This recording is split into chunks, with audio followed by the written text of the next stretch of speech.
આજનો વિરોધ એ છે કે જે પરસોત્તમ રૂપાલે જે અમારા સમાજ વિશે બફાટ કર્યો છે એનો અમારો વિરોધ છે અને એની ટિકિટ રદ કરવાની અમારી માગણી છે.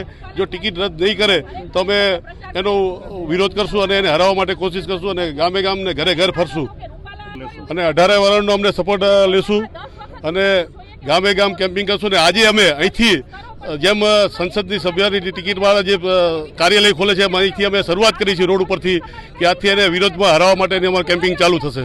સમાજ વિશે બોલ્યો છે તો અમે અમારા સમાજને એ વસ્તુ સમજાવશું કે ભાઈ આ માણસ સમાજમાં ના હાલે, એના સિવાય ગમે એને ટિકિટ આપશે તો અમે ભાજપ ભેગા છીએ.